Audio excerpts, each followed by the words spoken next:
Sam LOGUE here for Green Blood Boxing. Delighted to be joined by White Chocolate himself, Tyrone Mccullagh. Tyrone, what's the story, man? How are you well? How are you well? Are you well? Brilliant. Just got a fight date there, so it's been a while. It has been a while. You were scheduled to be in May 14th. We were just talking, and I was buzzing for you when you had that announced back then, because it's still, even at that, it was still quite a while since you had last fought. Obviously, your last fight was against Ryan Walsh in the semi-final of the Golden Contract Tournament. Unfortunately, you lost there, but it's been a while.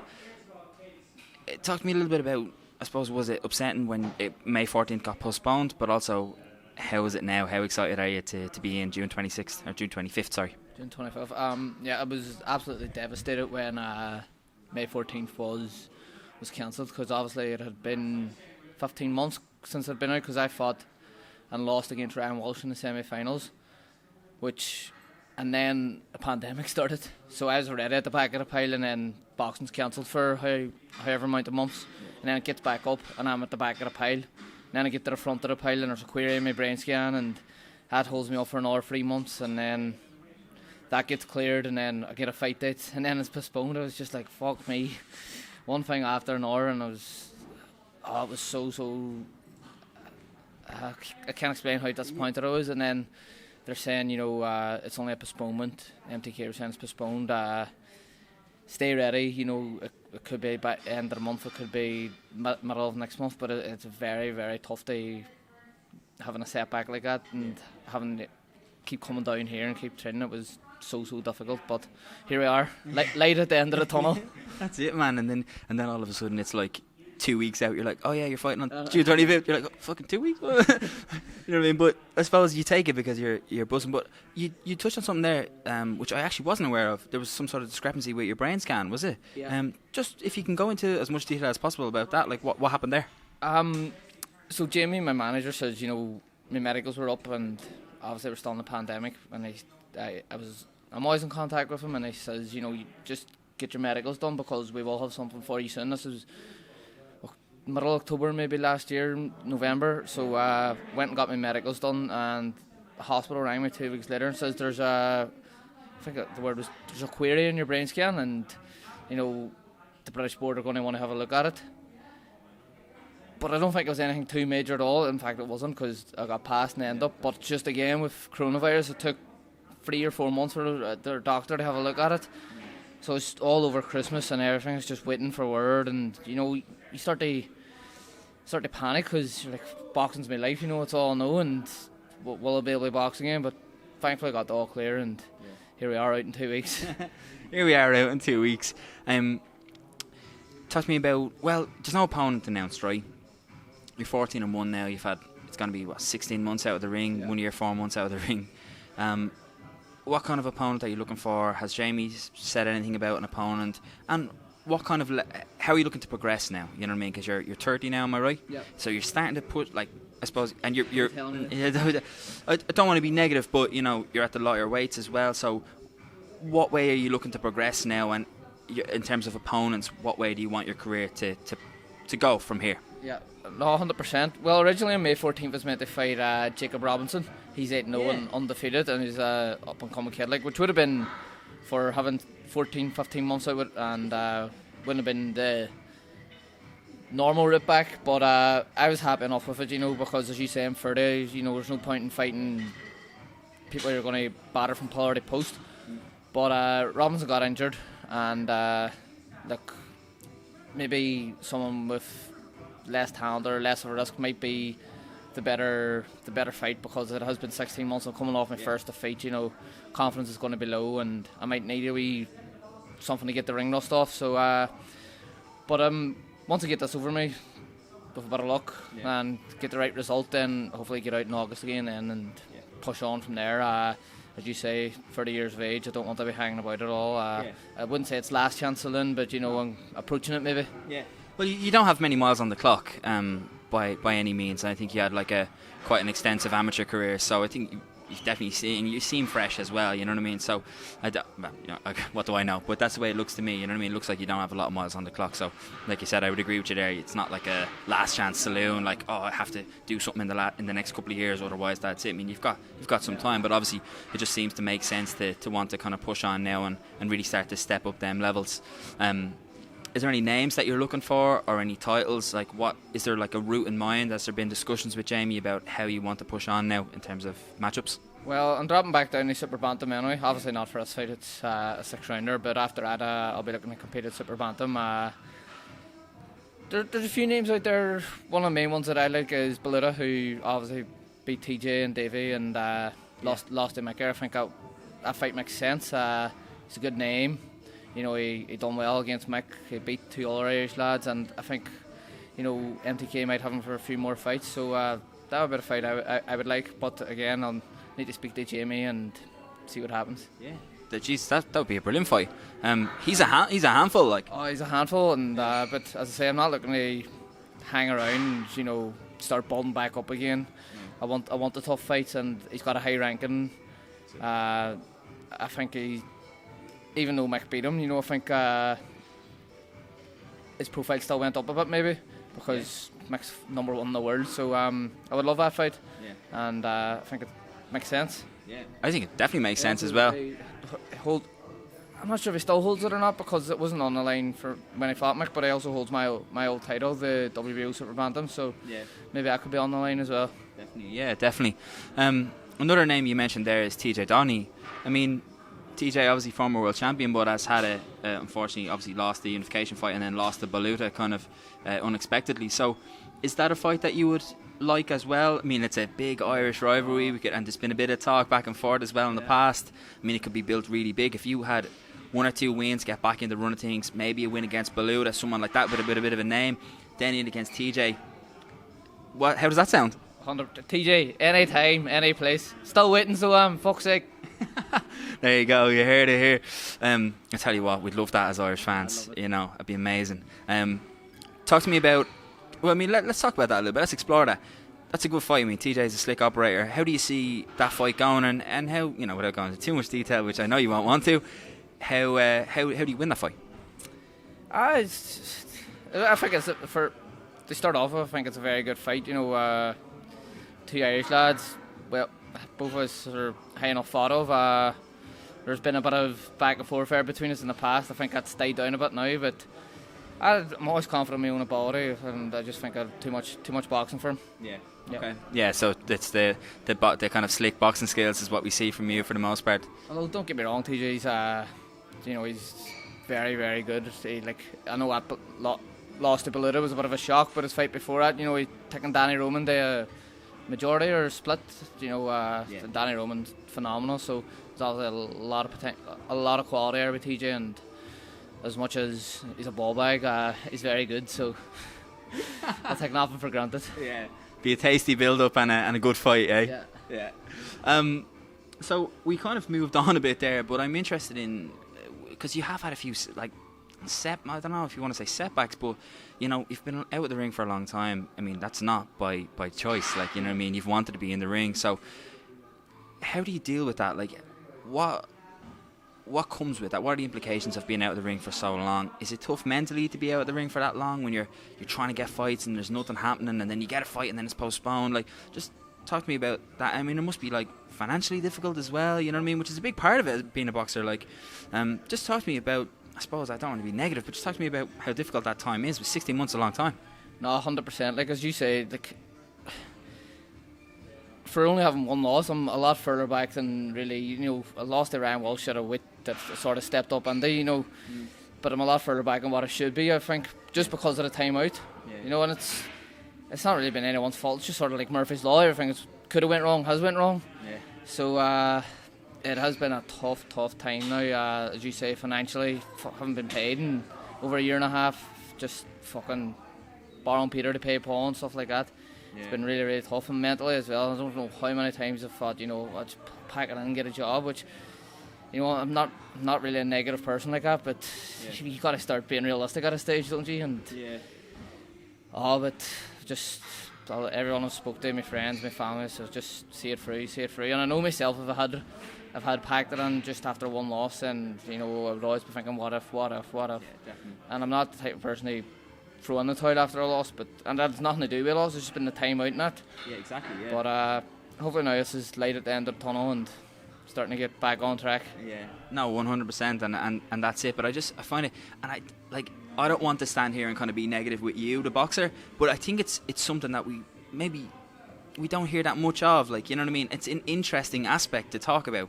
It's difficult. Like, it must be so hard. I mean, you're out. Where's your money coming from? Do I get a job? It must be a really difficult conversation to have with yourself. And it's just something that I like to explore, because it's the more human side of the boxers as well, which people don't see. I mean, people have seen you fight on TV and like live on streams on the internet, and it's like this kind of separate otherness, you know what I mean? But actually, you're a lad who needs to pay his fucking bills at the end of the day as well. Do you know what I mean? So, like how close did you come to maybe to going, do you know what, I need to get a job here or whatever? Or can you go into a little bit more detail about how difficult it is? 100%. Like you say, people obviously see him fighting in Sky Sports and BT Sports, and they probably put 2 and 2 together and get fucking 18 and think, he's he's a professional boxer or plenty of money about him, but it's not like that. You get paid when you fight, and I haven't fought in fucking 16 months. Yeah. So it's definitely not like that. It's been very, very tough, as I say, financially and mentally. It's been the worst year and a half of my life, but you get through it and you persevere. Yeah. And I was looking for a job. I have been doing odd jobs and bits and pieces here and there, but thankfully I've managed to keep training down here. Dublin's not cheap either, so it's not. Dublin is not cheap, people, for anyone who sees this. Most people will know. Jesus Christ, yeah. But I've more or less been training down here full time since the last year, and I've been down every week, bar over Christmas when I got that brain scan news. I've been down here every week training away, and the one good thing is that I've been able to take a fight in 2 weeks. Well, not 2 weeks notice, because I've had my weight down for May 14th, but usually if I got 2 weeks notice for a fight, there'd be just no chance. Yeah. Just 70 kilos, not a chance I can get anywhere near my weight, but for once it's paid off. Yeah.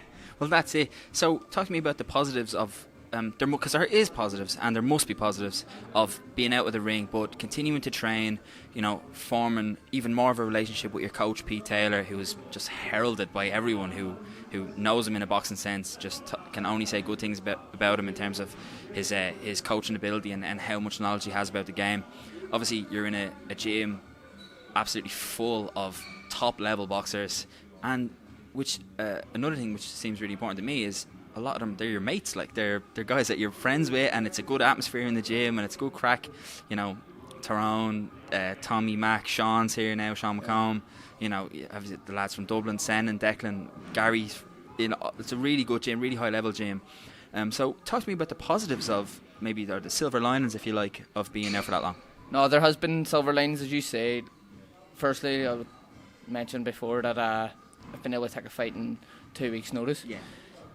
If I hadn't went through that, I wouldn't have been mentally strong enough to say to myself, I need to keep on top of my weight. I need to keep my weight down in case I do get a fight in short notice, because it's made me more mentally strong, thinking I need to stay on top of my training, need to stay on top of my weight, need to stay on top of my diet, because I'm not desperate for a fight. That if something comes up, I want to be ready to take it. Yeah. So that's one positive. And again, I'm here with my mates. I've done a lot of complaining there, but I'm here with my mates. I'm training twice a day, staying healthy and having a crack with the lads. Yeah. And if I wasn't down here and I was seeing all that on social media, them one's having a crack, them one's training away, being butts as well. So it's just the boxing lifestyle, really. There's highs and there's lows. Yeah, exactly. You just got to roll with. And perhaps if you understand that and you can kind of process that, then it's easier to get through it day to day. And I'd say that all the training actually helps your kind of, I suppose, your mental health and your mental stability as well. There's nothing better for your mental health than training. It makes you feel fantastic. 100%. Yeah, I mean, you guys are obviously, you're eating pretty well as well and things like that. So you've got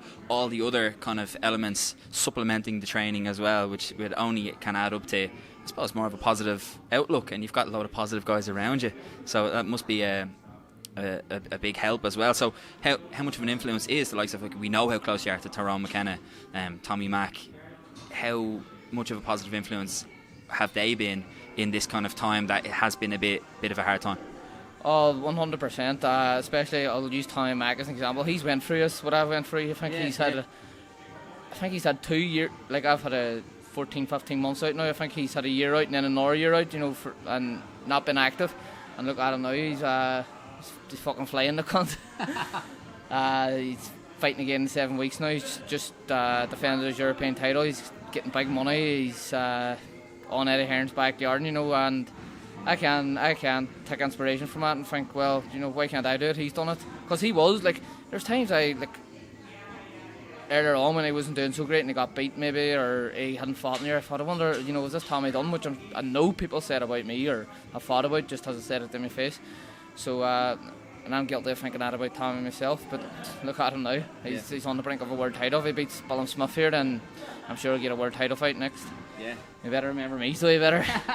Hey, Tommy throws a few quid, I can do with a few as well, yeah. Well, Tommy throwing anyone a few quid, that's a fucking laugh. See, these are the little in-jokes that I love. These are the things you see on the Instagram stories with the lads.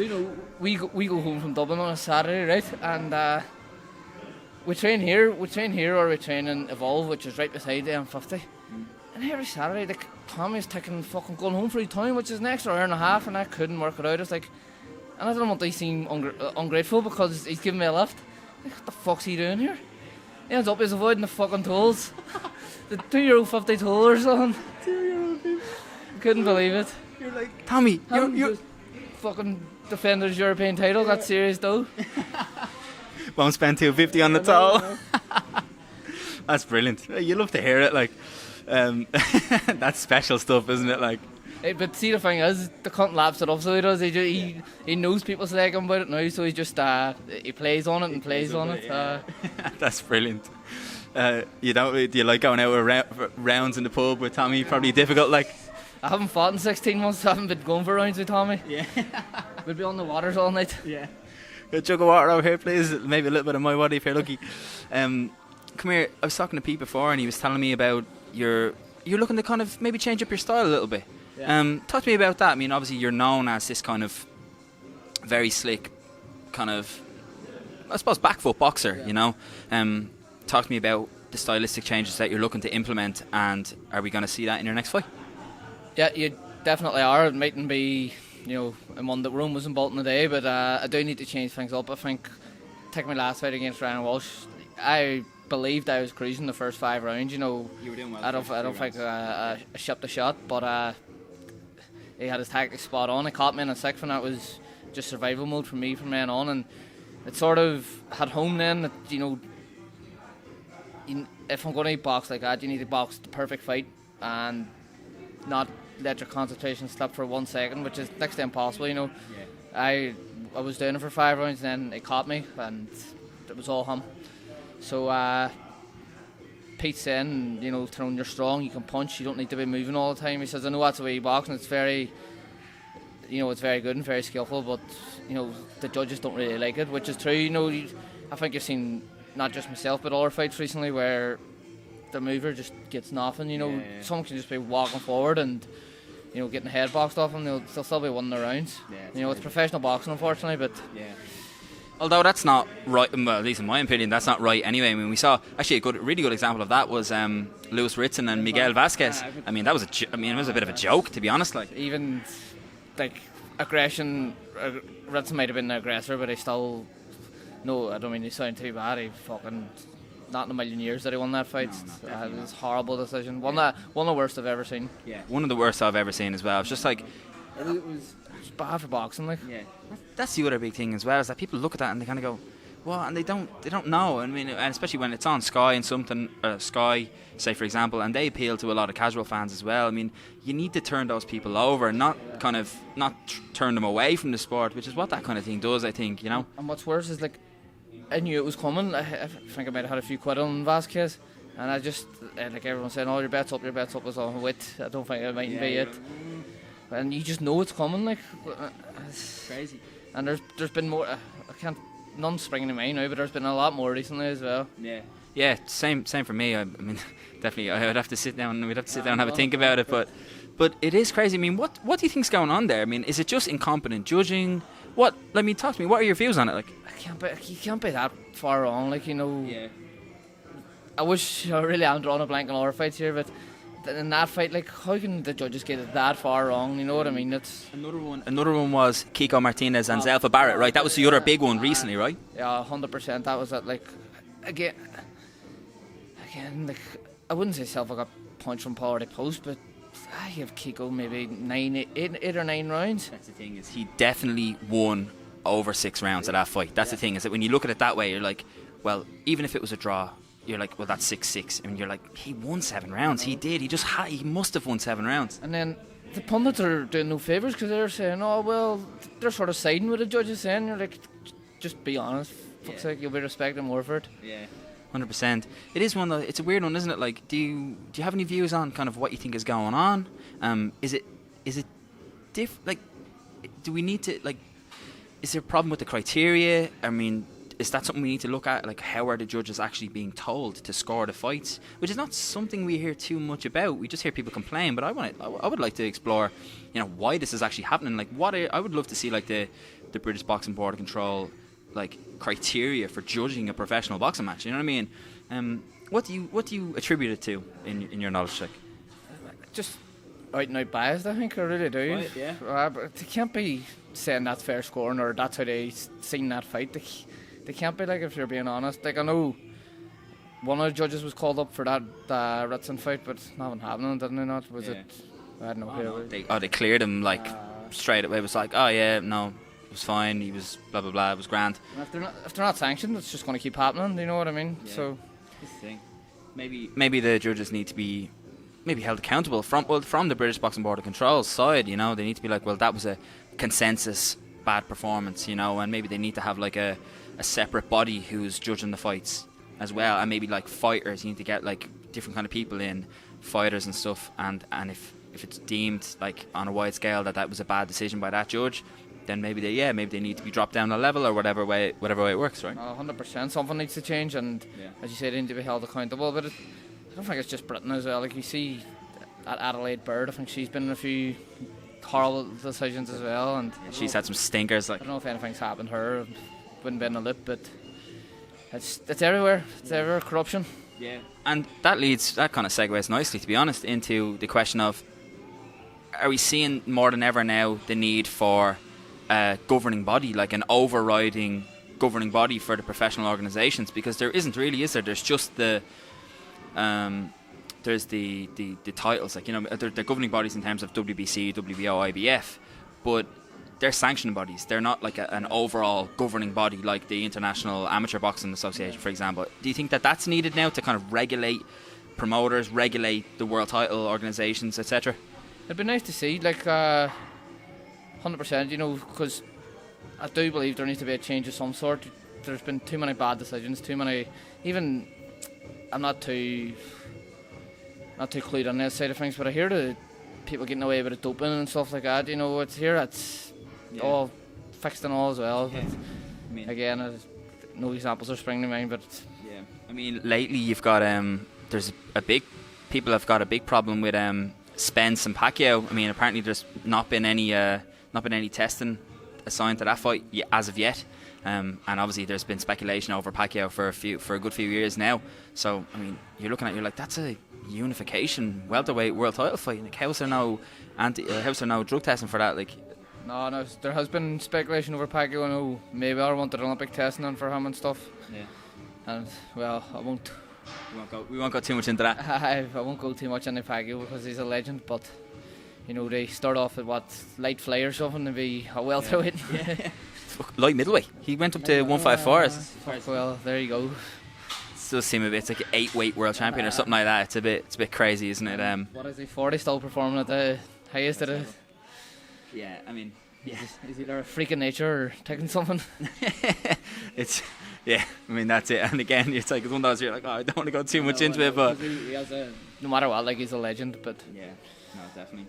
But look, Tyrone, thanks very much, man. I've taken up enough of your time. I really appreciate it. Thank you so much, and we'll hopefully catch up. You're fighting in 2 weeks. I'm going to try and catch up with you after the fight, if that's all right. Yeah, well, I'll be back in Dublin for camp, hopefully. So I'll be back start of July. Yeah. Perfect, man. Thanks very much. Cheers.